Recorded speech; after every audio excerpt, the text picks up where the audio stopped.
Good morning, students. Today we are going to start the second part of decimals. Previous part में हमने introductory part देखा था. Now let's start today's session. In the previous session हमने इस slide पे यहाँ पे stop किया था. हमने place value chart देखी थी. कैसे हम point से पहले और after point हम कैसे values को और number को हम place करते हैं. ये हमने देखा था. ठीक है. Next we move on to naming decimals. Naming decimals में हम 10th एज अ डेसिमल्स देखेंगे. 10th पॉइंट के जस्ट बाद का जो डिजिट होता है वो 10th एज अ डेसिमल होता है. Decimal are a method of writing fractional numbers without writing a fraction having a numerator and denominator. आपको हम पहले ही बता चुके हैं decimal is nothing just a extended form of fraction. तो डेसिमल जो मेथड होता है राइटिंग का वो कुछ नहीं होता है, उसमें बस न्यूमरेटर डिनोमिनेटर नहीं होता है. Without writing a fraction values और न्यूमरेटर डिनोमिनेटर हम वैल्यूज लिखते हैं. जो राइटिंग वैल्यूज लिखते हैं, फ्रैक्शन वैल्यूज लिखते हैं, वो हमारा डेसिमल होता है. ठीक है. जैसे कि हमारा 7/10 है. 7/10 ये फ्रैक्शनल वैल्यू. ठीक है. इसको जब हम और रिड्यूस करेंगे और सिंपलेस्ट फॉर्म में लिखेंगे तो ये सॉल्व करके ये 0.7 हो जाएगा. ठीक है. ये फ्रैक्शन वैल्यू क्या है कि हमारे पास कोई एक ऑब्जेक्ट रहा होगा जिसके हमने 10 इक्वल पार्ट्स किए होंगे. उस 10 इक्वल पार्ट में से हमने 7 कंसीडर कर लिया है.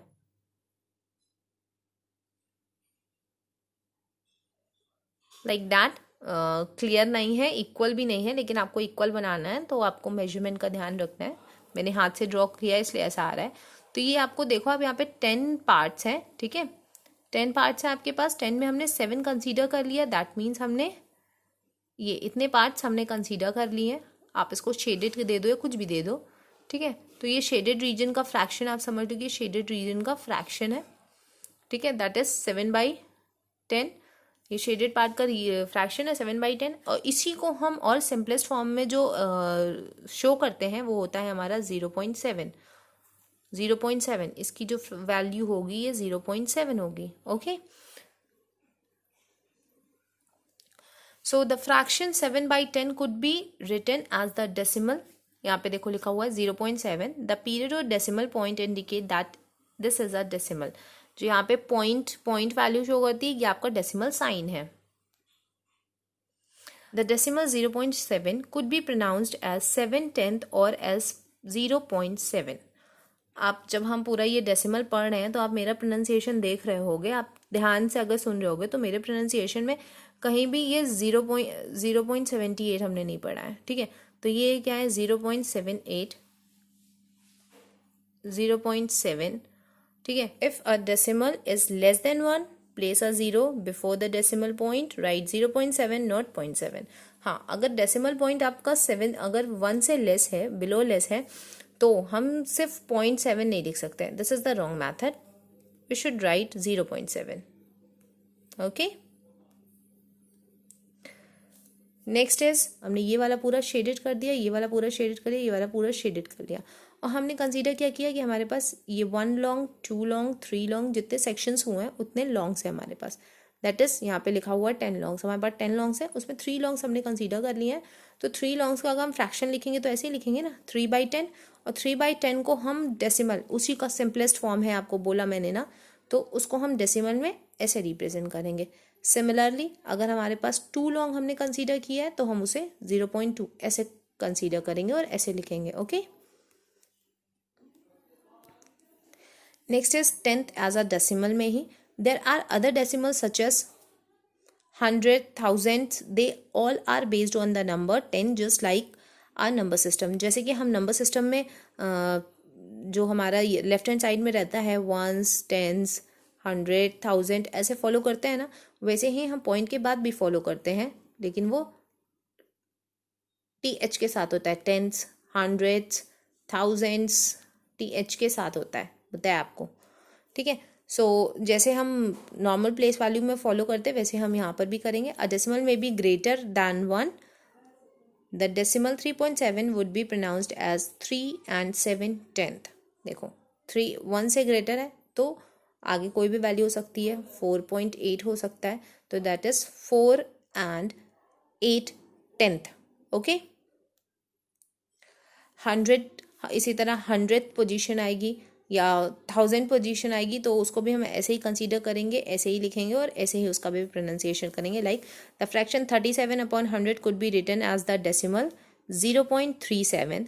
The period or decimal point indicate that this is a decimal. Okay, 1000 follow the similar rule and so on. उसके आगे भी आप ऐसे ही फॉलो करोगे. Next is representing decimals on number line. हमको डेसिमल्स को नंबर लाइन में रिप्रेजेंट करना है तो हमें क्या करना पड़ेगा.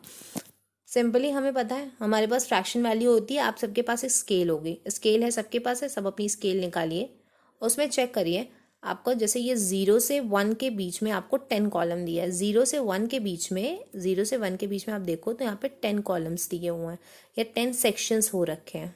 10 सेक्शंस हो रखे हैं. ठीक है, कहीं पे भी किसी भी दो नंबर के बीच में 1 से 2 के बीच में भी 10 सेक्शंस हो रखे हैं. ठीक है, 10 सेक्शंस हो रखे हैं. तो ये 10 सेक्शंस, ये जो 10 सेक्शंस हैं हमारे 0 से 1 के बीच में जो 10 सेक्शंस हैं, आप अगर स्केल में भी कभी आपने मेजरमेंट किया होगा तो 1 के बाद अगर 1 सेंटीमीटर आप किए हो तो 1 के बाद अगर यहाँ तक गया है तो आप ऐसे ही लिखे हो 1.2 सेंटीमीटर, ऐसे लिखे हो ना. या ये काम किया है सबको, ये ऐसे मेजर करना आता है. तो यहाँ पर भी वही है, 0 से 1 के बीच में हमने 10 कॉलम 10 सेक्शन किए हैं और हर सेक्शन इंक्रीजिंग ऑर्डर में, हम जो कि पहले पढ़ चुके हैं, इंटीजर्स में पढ़ चुके हैं, होल नंबर्स में पढ़ चुके हैं. जब नंबर लाइन रिप्रेजेंट होता है तो नंबर लाइन में राइट हैंड साइड क्या होता है, right hand side increasing order होता है, ऑर्डर इंक्रीज करता जाता है, और लेफ्ट हैंड साइड डिक्रीज करता है. तो ये 0 से हम राइट हैंड साइड मूव कर रहे हैं तो 0 से एक सेक्शन आगे गए तो ये 0.1 या 0.1. इसी तरह 2 सेक्शन 3 सेक्शन 4 सेक्शन 5 पॉइंट करके हम यहाँ पर 0.9 के बाद जब 10 लिखेंगे तो ये देखो पॉइंट तो अपने आप लिखा ना, तो 1 तो हमारा पॉइंट से इधर आ गया, पॉइंट से हमारा इस वैल्यू की तरफ आ गया. ओके, और अगर इसी को हम अगर फ्रैक्शन से कंपेयर करें, फ्रैक्शन में लिखना होता तो भी हम ये 0 से 1 के बीच में 10 सेक्शन है तो इस फर्स्ट सेक्शन को हम क्या देते हैं 1/10, क्योंकि 10 सेक्शन हमने कर रखा है. यहीं पे अगर और कम सेक्शन करे होते तो नीचे टोटल नंबर ऑफ सेक्शन में वो सेक्शन होते, लेकिन यहाँ पे हमने 10 सेक्शन कर रखा है. तो 10 सेक्शन किया है तो 10 1.10 और 1/10, सेकेंड के लिए 2/10, थर्ड सेक्शन के लिए 3/10, ऐसे ही करते ना. फोर्थ के लिए 4/10, 5 के लिए 5/10, ऐसे फॉलो करते. ऐसे ही हम सारे सेक्शन में फ्रैक्शन वैल्यू दे देते हैं और वही फ्रैक्शन वैल्यू को जब हम और सिंपलेस्ट फॉर्म में लिखते हैं तो वो हमारा हो जाता है 0.1, 0.2, 0.3 एंड सो ऑन. ओके, तो ये होता है हमारा representing decimals on number line. अगर हमें वैल्यू दे दिया 2.3 को रिप्रेजेंट करो डेसिमल नंबर लाइन पे, तो हम कैसे करेंगे. पहले तो हम ये इसकी पॉजिटिव वैल्यू देख रहे हैं, पॉजिटिव वैल्यू के कंप्लीट होल वैल्यू देख रहे हैं, दैट इज 2. तो हम 2 के बाद जाएंगे, ये 2 और 2 के बाद कितना है 0.3 इसके बाद है, that means 1 section 2 section 3 section. This is are 2.3 हमने रिप्रेजेंट कर दिया. इसी तरह आप और भी एग्जाम्पल्स ले सकते हो, खुद से लेकर प्रैक्टिस कर सकते हो. नेक्स्ट हमने यहाँ पर आपके लिए कुछ क्वेश्चंस लिए हैं जो हम सॉल्व करेंगे और उसके बाद आप अपनी एक्सरसाइज और उस पर प्रैक्टिस करोगे. Write each of the following as a decimal. यहाँ पे क्वेश्चंस दिए हुए हैं और इसको आपको डेसिमल फॉर्म में लिखना है. 3 ones and 5 tenth. 3 ones, that is 3 ones and 5 tenth. th लग गया, दैट मीन्स ये पॉइंट के बाद वाला है. ये है हमारा इसका आंसर. नेक्स्ट है 45 and 46 hundredth. ठीक है, 45 तो सिंपली 45 लिख दो and 46 hundredth, that is th लग गया, क्लियरली बता रहे कि पॉइंट के बाद वाली वैल्यू है. 0.46 hundredth. अगर 100,000th और 10th बोल रहे हैं तब हम 46 बोल सकते हैं, otherwise 45.46. Okay, the second question is write each of the following as are decimal. हमें यहाँ पे न्यूमेरिक वैल्यू और एक्सटेंडेड फॉर्म दिया हुआ है और हमें इसे सिंपलेस्ट और डेसिमल वैल्यूज में लिखना है. सो यहाँ पर हम क्या करेंगे 40 + 3, आप सिंपली प्लस करोगे इसको, 40 + 3 करोगे एंड प्लस 2/10, तो 40 + 3 तो आपका 43 हो जाएगा, एंड प्लस 2/10, 2/10 लिखा हुआ है। तो आप फ्रैक्शन को डिवाइड करना आपको आता है, और वैसे भी आपको पता है नीचे अगर 10 दिया हुआ है, टेंथ दिया हुआ है, ये सिंपल टेंथ दिया हुआ है, तो आपको पता है कि ये 0.2 है, क्योंकि यही वैल्यू टेंथ होती है हमारी, पता है ना। सो आप 43.2 ऐसे लिख सकते हो, और यही आपका आंसर होगा। Okay, next question is 600 + 20 + 5 + 500। Okay, तो दिमाग पे बस जोर डालो, यहाँ पे 100 है, 10th है, या जो भी है, बस हम फ्रैक्शन के बाद कौन सी डिजिट पे होते हैं, सॉरी पॉइंट के बाद हम कौन से डिजिट पे होते हैं जहाँ पे 100 और 10th आता है। तो 620 + 5 ये तो आपके लिए ईजी है, ये आप कर ही लोगे, ये ऐड करना तो बहुत ईजी है। लेकिन ये जो 100, नीचे जितने ज़ीरो होते हैं ऊपर उतने डिजिट के पहले पॉइंट लगता है। तो अगर नीचे ऊपर 5 दिया हुआ है तो हमने 5 यहाँ लिख तो लिया, लेकिन नीचे 100 है, तो 0.5, मतलब 0.5 नहीं, दैट इज 0.05, 625.05, इसी को 625 एंड 500 पढ़ेंगे, ठीक है। ये भी पढ़ सकते हैं, इसके अलावा 625.05 भी पढ़ सकते हैं। ये है आपका answer. Fraction as a decimal and decimal as a fraction. Okay, तो फ्रैक्शन को हम कैसे डेसिमल में डिनोट करते हैं, डेसिमल को कैसे फ्रैक्शन में डिनोट करते हैं, एक एक क्वेश्चन है। फॉर एग्जाम्पल आप करो, उसके बाद आप अपने एक्सरसाइज के क्वेश्चंस करोगे। फाइंड डेसिमल रिप्रेजेंटेशन, 11/5 लिखा हुआ है, इसको हमको रिप्रेजेंट करना है। तो 11/5 को हम कैसे रिप्रेजेंट करेंगे, 11/5 दिया हुआ है, इसको आप सिंपली डिवाइड करके भी आप सॉल्व कर सकते हो, एक मेथड हो गया। सेकेंड मेथड कि आप इसका इक्विलिब्रियम इक्विवेलेंट फ्रैक्शन निकालो, और लेकिन इक्विवेलेंट फ्रैक्शन निकालने के लिए आपको क्या करना है, आपको डिनोमिनेटर को 10 बनाना है, क्योंकि पॉइंट के बाद वाली जो वैल्यू होती है, वो 10th 100th ऐसी वैल्यू होती है ना, बाद वाली जो वैल्यू होती है वो ऐसे होती है ना, अपॉन में 10th 100, तो हमको यहाँ पे 5 दिया है डिनोमिनेटर में, हमको इसको 10 बनाना है। आप इसके इक्विवेलेंट फ्रैक्शन निकालो, तो इक्विवेलेंट फ्रैक्शन निकालोगे, 5 में किसका मल्टीप्लाई करें तो 10 आ जाएगा, दैट इज 2 का मल्टीप्लाई करेंगे। तो ऑब्वियस आपको पता है हम फ्रैक्शन के साथ कोई कॉम्प्रोमाइज़ नहीं करते हैं। अगर न्यूमरेटर में हमने 2 का मल्टीप्लाई किया तो डिनोमिनेटर में भी 2 का करेंगे, और डिनोमिनेटर में किया है तो न्यूमरेटर में भी करेंगे।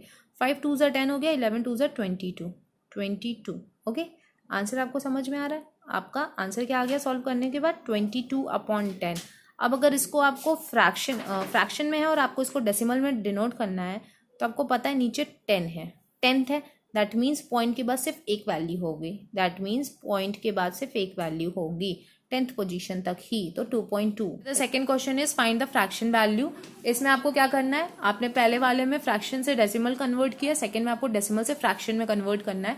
आपको डेसिमल वैल्यू दी हुई है, आपको फ्रैक्शन वैल्यू लिखना है। तो आपको आई होप कि आपको क्लियरली समझ में आ रहा होगा कि 0.6 है, 0.6 दैट मीन्स ये 10th पोजीशन तक ही है, पॉइंट के बाद एक ही वैल्यू है, 10th पोजीशन है, तो ये आप सीधे सीधे इसको ऐसे भी लिख सकते हो ना।